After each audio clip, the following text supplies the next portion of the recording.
Suspect Convictions is sponsored by ZipRecruiter. Right now, listeners can post jobs on ZipRecruiter for free.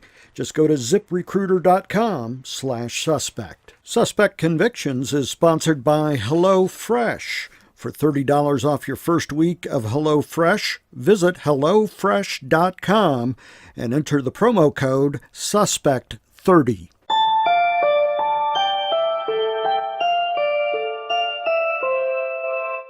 He told her to close her eyes, said that he had a Christmas present for her, and she closed her eyes and she felt something press against her breast, and she opened her eyes and saw him holding a gun.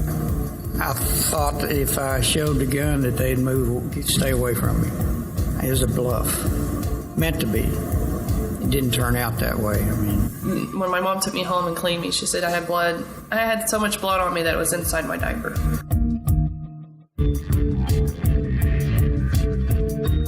This is Suspect Convictions. I'm Bill Wheelhouse along with Scott Reeder.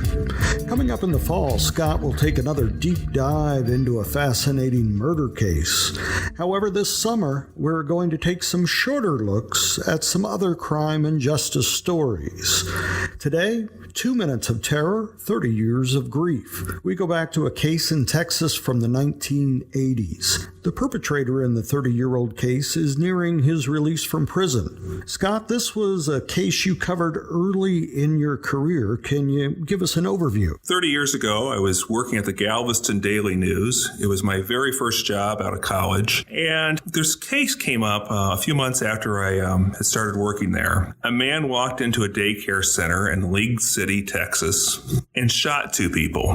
They both were daycare workers. One person was wounded. The other person was killed. The murder of these two women happened in front of all these screaming children. It was just a terrifying and horrible crime. And I covered the trial. And to this day, I will tell you, it's the most emotional trial I've ever covered. It's the only case where I've covered where the entire jury broke down and wept.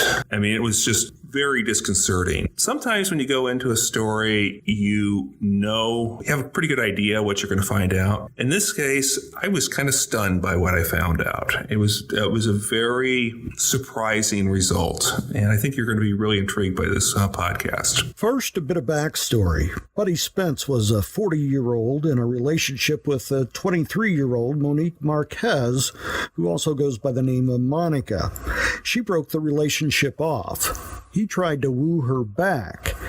Here's a League City, Texas Assistant Police Chief Gary Ratliff, who was on the case at the time. So I guess Monique and Buddy started seeing each other for the next couple of years, and I guess she was living with him for a while. It was pretty clear that Monique's mother didn't care for Buddy, and definitely didn't care for the fact that their age was so different from age 23 to age 40. And so towards the last couple of months before this incident occurred, I guess Monique had moved out, broke it off with Buddy, and he had been reaching out to her several times to try to meet, to get together, and she kept turning down all of his requests. It appeared that he had just, had been so persistent that she finally figured that, okay, maybe if I meet with him, then he'll quit. And so she agreed to meet him to eat at the Kettle in Webster, and after they ate, he was trying to persuade her to go someplace else with him. And if I remember correctly, I think he was asking her to go back to his apartment, and she declined. And finally he said, well, how about if you just go to the park with me? And she finally agreed. And I think it reluctantly agreed, but she went. And based off what I remember from the statement, they were sitting in his vehicle, and he told her to close her eyes, said that he had a Christmas present for her. And of course, it was, December 7th. So it was right during that month. And she closed her eyes and she felt something press against her breast, and she opened her eyes and saw him holding a gun against her. And so she knew at that point in time that things had really taken a turn for the worse. Monique, who went by Monica, had a troubled relationship with Clyde Buddy Spence. In fact, her family had encouraged her to break the relationship off with him. Here is what Monica's mother, Joyce Marques, had to say recently. It wasn't good. I never, ever liked him. He was lazy. It didn't work. She was a nurse and she worked. And when she come home at night, he would ask her, "What are we having for supper?" "I don't have no clean clothes." And I just thought, you just really got to get rid of this. The one that he killed would invite him to everything we done. He was invited to all of the family things. But I went over to Monica's dad. She was fixing dinner for Betty and everybody. And he said, well, when she told him it was ready to come on in and eat, he says, "I think I'm going to sit out here and eat with your mama." I said, "I don't know why. I don't want you to. I'd rather eat by myself." He just looked at me, went in the house. But I never liked him. His ways, he was spoiled. He was like a little 2-year-old spoiled child that falls on the floor and kicks if he didn't get his way. Monica ended the relationship, a fact her mother explained to reporter Scott Reeder. At the time, Monica moved on with her life and worked as a nurse at the University of Texas Medical Branch at Galveston. But Buddy Spence just couldn't accept that the relationship had come to an end. Oh, well, he used to come and tell her, "I can't give you up. I just need you to come down here and let's talk about it." It seemed to me like every day, but I don't think it was. But it was a constant thing. And I told her, I said, "Monica, you talking to him is not going to make a difference. You either got to break it off or go back. I don't, whatever." But she broke it off. She broke it off completely. Did he follow her? He was following her? Yeah, he was following her. He stalked her. Yeah. Is what he done. I mean, what kind of things was he doing? Was he just... Well, for one thing, Monica, when she'd get off of work, she would come home. Of course, he knew the route that she came home. And one day I thought she was late. It was just one of the days that she worked longer. But I called Paul, my son, and I told him, I said, "Paul, you go get on the road and go check," because I said, "Monica's not home." I wasn't a Christian then, so I said I called him some special names. I said, I don't know, I don't trust him. And Paul went, and he was sitting on the side of the road waiting for Monica to come by. And Paul he told him, he said, you need to move on. And I guess he left, but who's to say he didn't go back? I don't know. Buddy Spence denies that he ever stalked or later kidnapped Monica Jackson. He insists he wooed her back to him. But what is known is that tragedy followed. And he told her, he says, "I'm going to kill your whole family, and me and you are going to Alaska or someplace. We're going to leave." And he went, I guess he had a rope or bought a rope before he picked her up, and he took her to an apartment. League City, Texas Assistant Police Chief Gary Ratliff explained what happened next. They were carrying on small talk, and he finally took her back at gunpoint to his apartment, and he kept talking about future things and relationships with her, and she finally realized, I think, that the best thing she could do would be to play along with him, and if that would be her only chance and opportunity to get away from him. I think she was going to drop her vehicle off at the daycare center where her mother worked, at the Little Tykes Daycare at 900 Highway 3 North. And so he finally agreed. He went in a separate vehicle. She went in her vehicle, and he kind of followed her. And as she pulled into the daycare, he went past the daycare and I guess wrapped back around and came back into the parking lot. And she went into the daycare, told her mother, "Buddy's outside, he has a gun." And so they went into the office, which was right off of the front entry area. And Joyce got on the phone and called the police. And when she got the dispatcher on the phone, the dispatcher started asking her specific questions about Buddy. What did he look like? What was he driving? That kind of thing. And so Joyce couldn't answer those questions, so she passed the phone off to Monique. Joyce then entered the daycare's foyer and confronted Buddy Spence. A 3-year-old girl named Jessie, or Peanut, stood nearby. This is what Joyce and Chief Ratliff say happened next. About that time, Joyce leaves the office to tell the owner of the daycare to lock the front door. Before she was able to get to the front door, Buddy comes through the door, and he had a red jacket that he had kind of over his arm. And little did they know it at the time, but he had that gun, the pistol in his hand underneath the jacket. Joyce approached him, and she had told him he needed to leave. And he started asking, where is she? Where is she?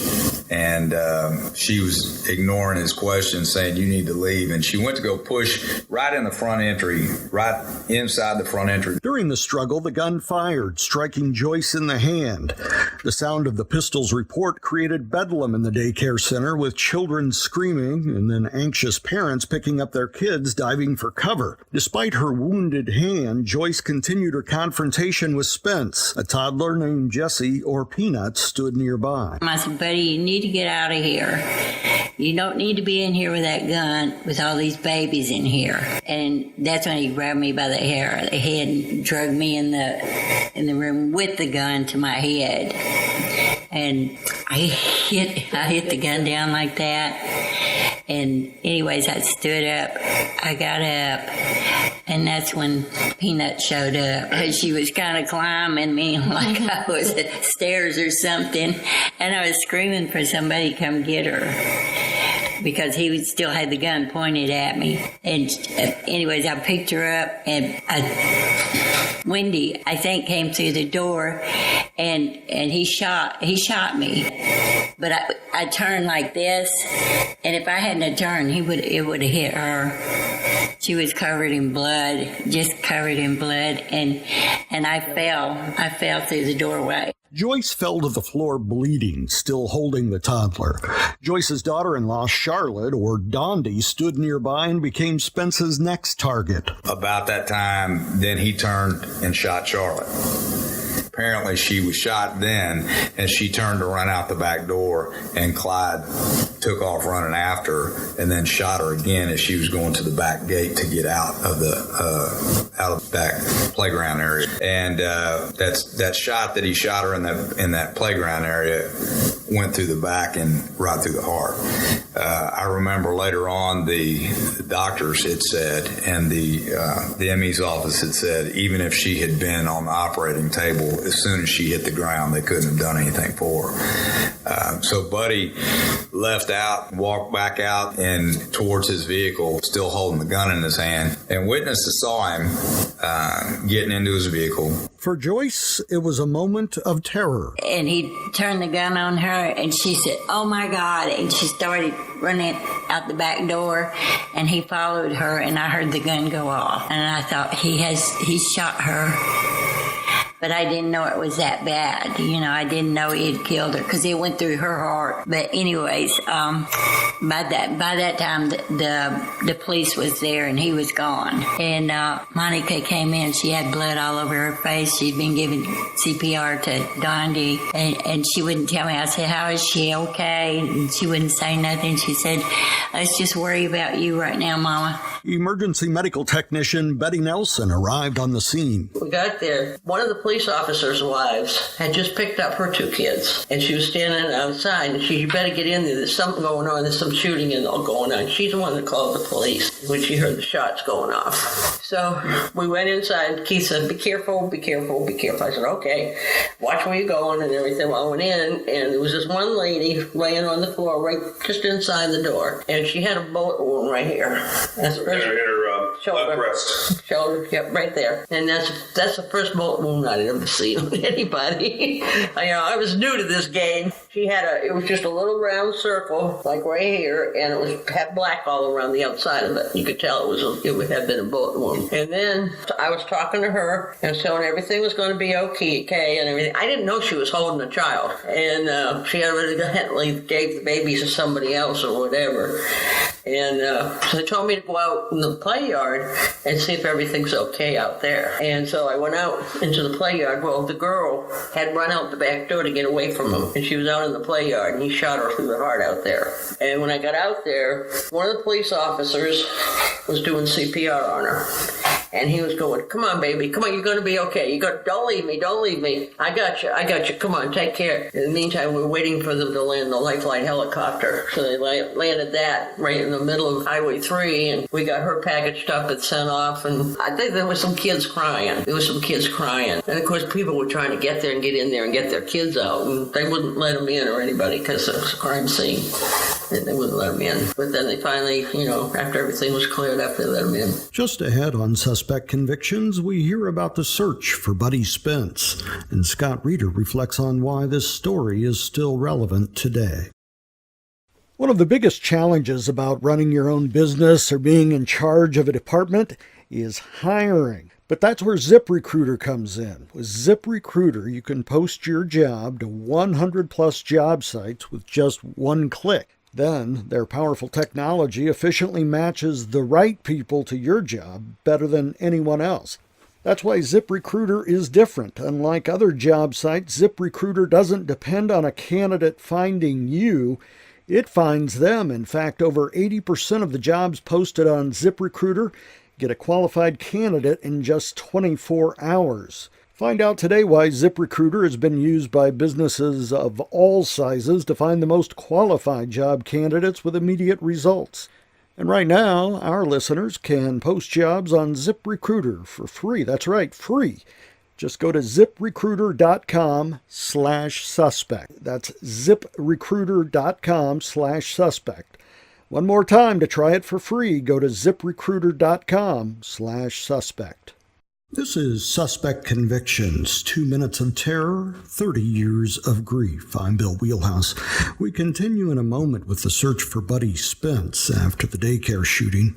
Scott Reeder, what makes you want to take us back 30 years? Bill, one of the things that journalists do a poor job on is looking at the long-term impact of stories they cover. You've been a journalist a little bit longer than I have, actually, and there's so many stories we produce every day, and so many cases we've covered, and so many different things.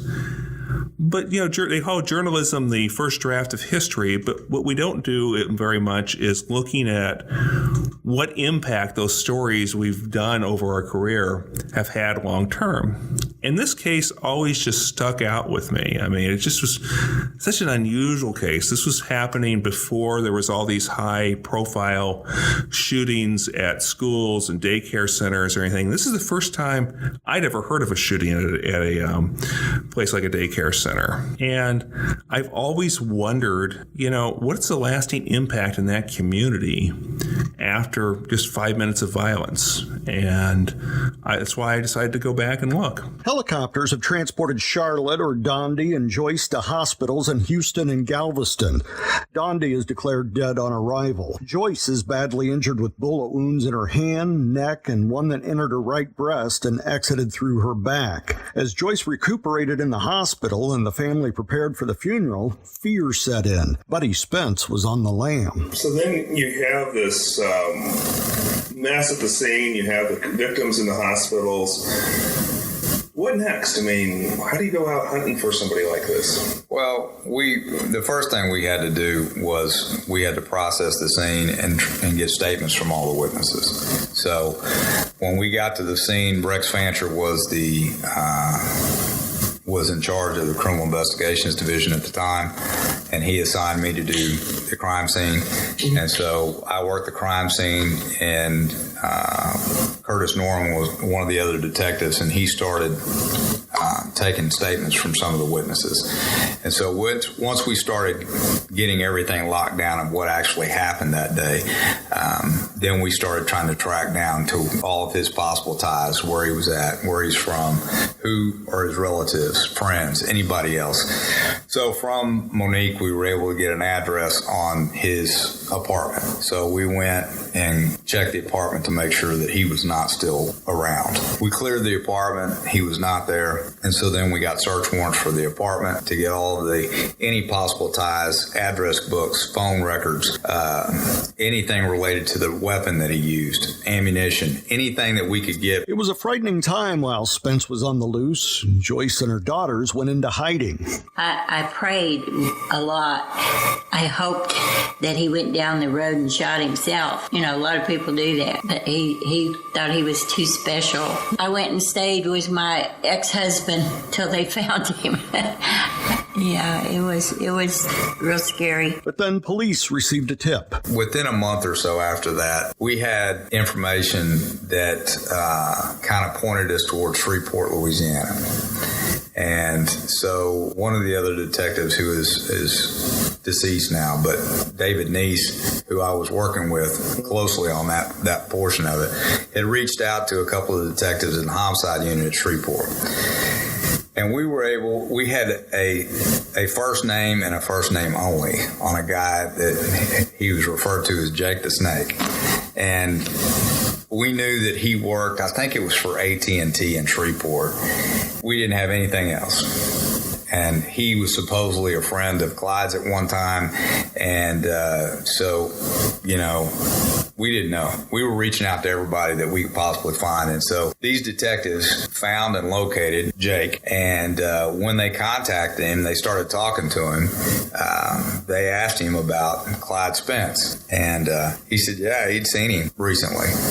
And he worked at some kind of brick company in Shreveport. And so we had given the detectives the description of his vehicle with the license plate. He had pictures of Buddy, and so they started looking at brick companies. And when they went to this one, the Brick Mart, they saw his truck sitting in the parking lot. And so they went inside. They knew what he looked like, and they found him in the sales department, and they arrested him on the scene. The following summer, Spence went on trial. Scott Reeder covered the trial for the Galveston Daily News. It was an odd trial. The defense never said that he didn't commit the crime.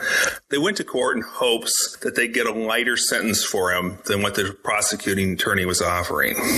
It was just that kind of case. I think it was the point when the prosecution admitted into evidence the bloody blouse Dawndy was wearing when she was shot that pushed most of the jurors over the edge. But it was just incredibly emotional. Now, the defense on the case the defense attorney on the case, just to say, was a guy by the name of Alan Isabel. He was also a Church of Christ pastor in Galveston. So what he did is he kind of preached a sermon of compassion to jurors, hoping that they would go easy on Spence. Ultimately, the jury found him guilty of murder and sentenced him to 30 years in prison. What the jurors didn't know at the time, though, was that he would be eligible for parole after only 7 years. Needless to say, members of Dawndy's immediate family were not happy. Dawndy's sisters, Kim Barksdale and Linda Jeffers, say their sister's death and what they consider Spence's light punishment has been particularly trying for the family. Kim was particularly frustrated.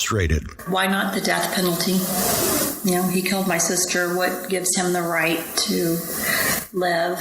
What gives him the right to... prisons are awesome. Food, clothing, shelter, education, a gym, nothing to do. I was angry. I was very angry. And I asked the DA, why?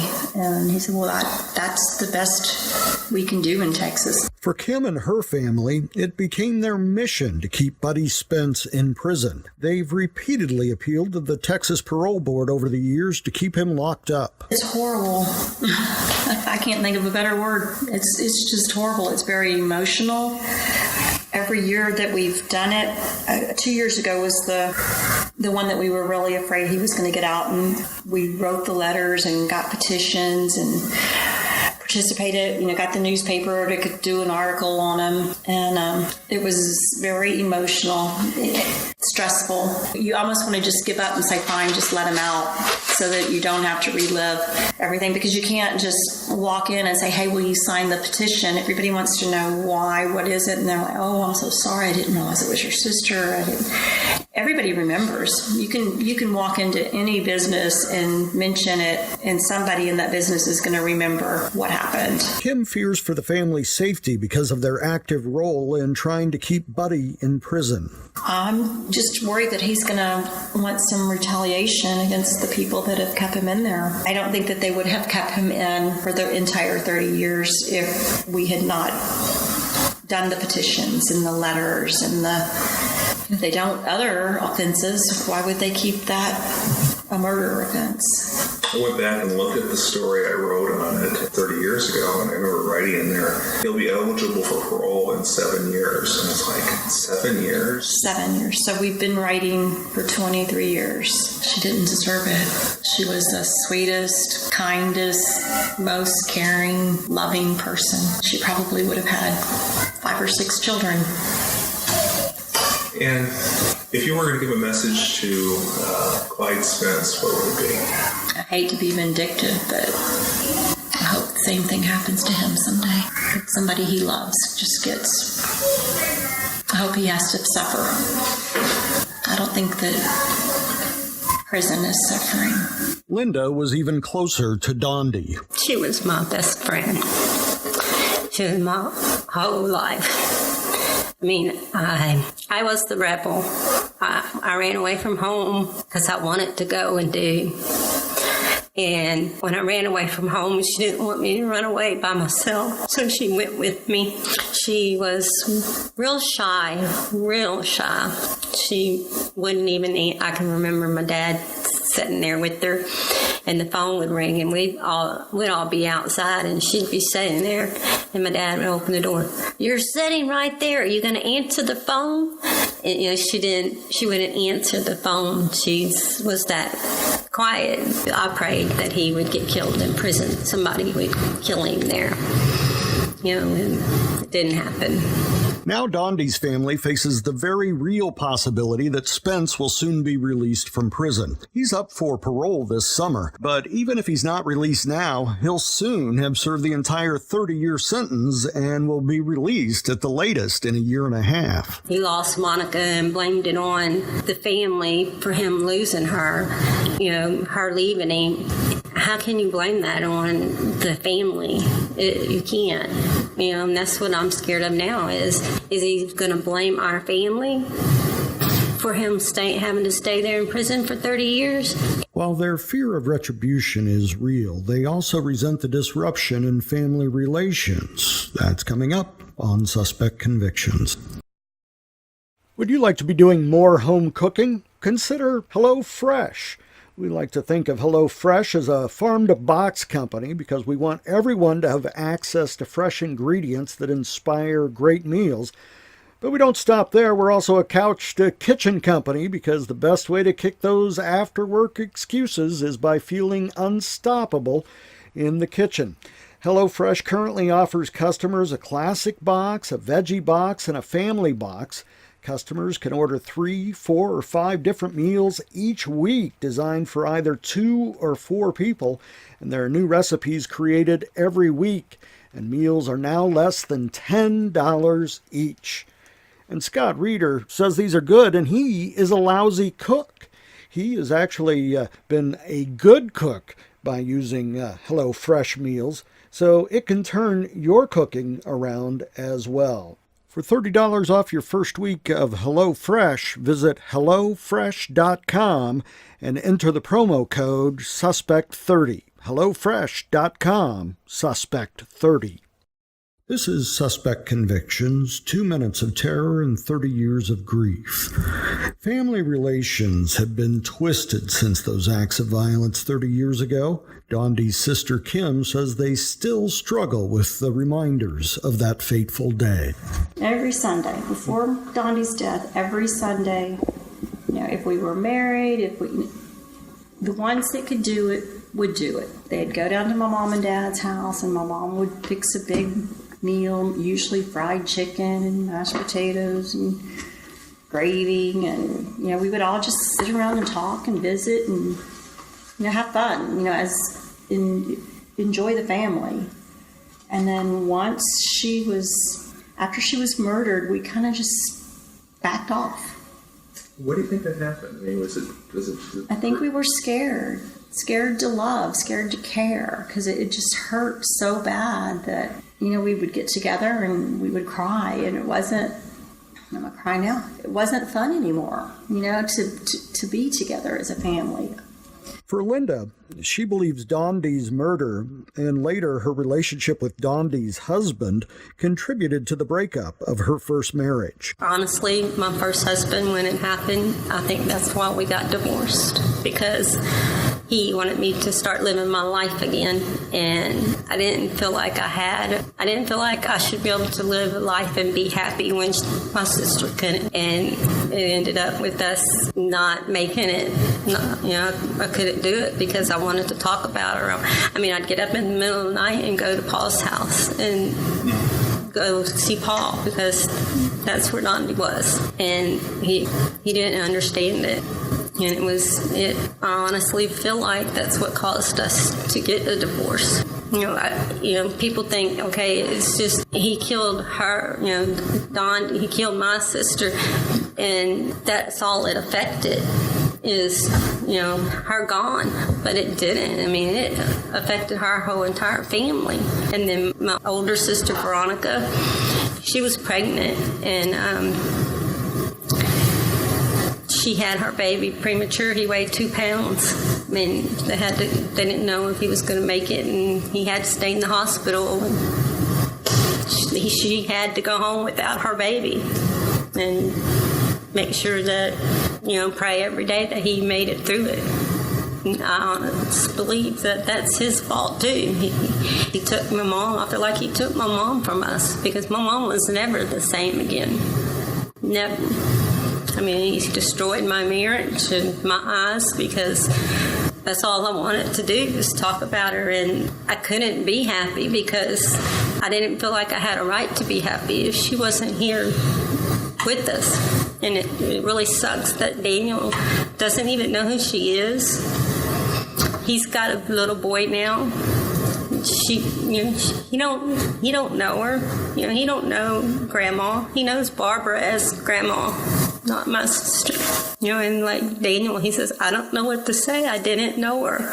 Dawndy's widower, Paul, mother-in-law, Joyce, and others on that side of the family have dealt with the loss of Dawndy in a markedly different manner than her brothers and sisters have. This, at times, has created tension. I hope they don't hear this. I don't blame them for the actual death, but I do blame them for not participating in writing letters to keep him in.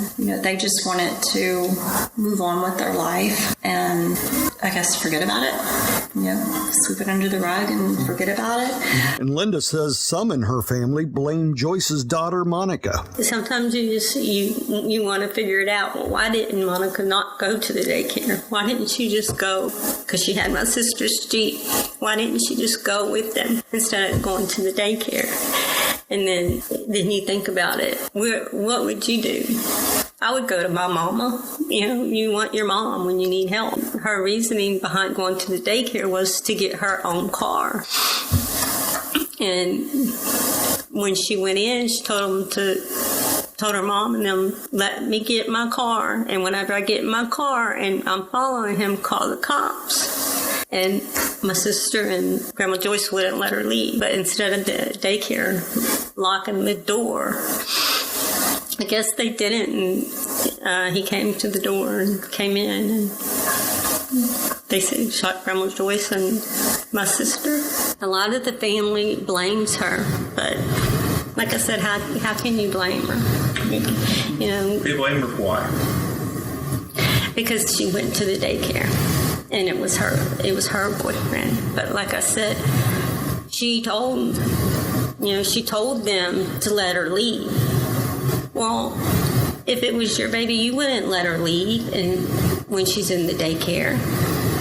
Well, supposedly she was in the back room on the phone on hold with the police department. Monica did not respond to a written request for an interview, and her mother Joyce said she did not want to talk about the case. Joyce said their faith has helped them come to terms with the loss. You haven't written letters to the parole board. Tell me about that.